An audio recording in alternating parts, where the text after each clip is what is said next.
We humans, we love to test ourselves, push our limits, see what we're really made of. That's what this 24-hour challenge is all about. Survive a full day and night in an unexpected place. No bed, no shower, just you and your wits. I've slept in jungles, deserts, even inside a dead camel. But this time I wanted something different, something closer to home, but still a challenge. That's when I got the idea. The mall. 24 hours, locked inside. Could I handle it? There was only one way to find out. Preparation is key for any survival situation. Even in a place as familiar as the mall, I knew I couldn't take anything for granted. Water is essential, of course. I packed 2 large bottles, enough to last the full day. Food was trickier. I couldn't bring anything that would spoil, so I opted for energy bars, trail mix, and dried fruit. A flashlight, a first aid kit, and a good book rounded out my essentials. I wanted to be comfortable, so I brought a lightweight sleeping bag and a small pillow. Little did I know how much I'd come to appreciate those simple comforts.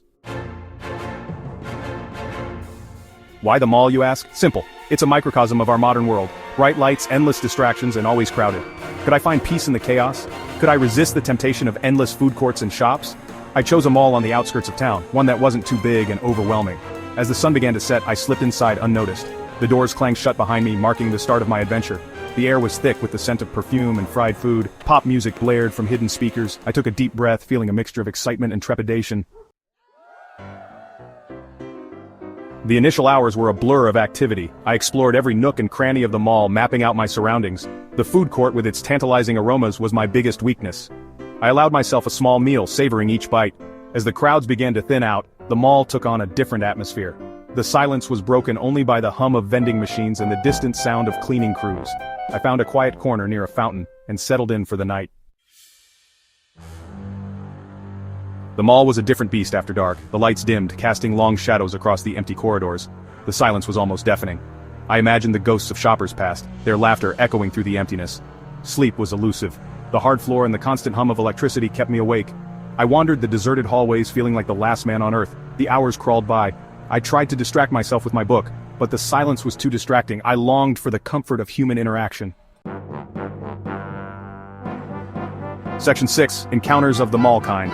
To my surprise, I wasn't entirely alone. A security guard making his rounds gave me a suspicious glance but didn't question my presence. I even had a brief conversation with a janitor who seemed amused by my self-imposed exile. These brief encounters, though fleeting, were a welcome reminder that I wasn't completely cut off from the world. They gave me a much-needed boost of morale. Section 7. The long night begins. As the night wore on, the temperature in the mall dropped. I huddled in my sleeping bag, shivering despite my layers of clothing. The minutes stretched into hours, each one an eternity. I thought about all the times I'd faced danger in the wild, the biting cold of the Arctic, the scorching heat of the desert, and yet here I was, feeling vulnerable and alone in the most mundane of settings. Section 8. Dawn breaks, freedom calls. Finally, after what felt like an eternity, the first rays of dawn pierced through the skylights. I watched as the mall slowly came back to life, the lights flickering on one by one.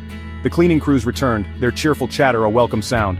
When the doors finally unlocked, I walked out into the fresh air, feeling like a prisoner released from captivity. The sunlight on my face felt like a blessing. Section 9. Lessons from the Labyrinth. 24 hours in the mall. It wasn't the most dangerous challenge I'd ever faced, but it was certainly one of the most unusual. It taught me the importance of human connection, the value of simple comforts, and the unexpected challenges of surviving in the most ordinary of places. Would I do it again? Probably not, but I'm glad I did it. It was an experience I won't soon forget, and who knows, maybe it will inspire you to take on a 24-hour challenge of your own. Just don't blame me if you get caught sleeping in the food court.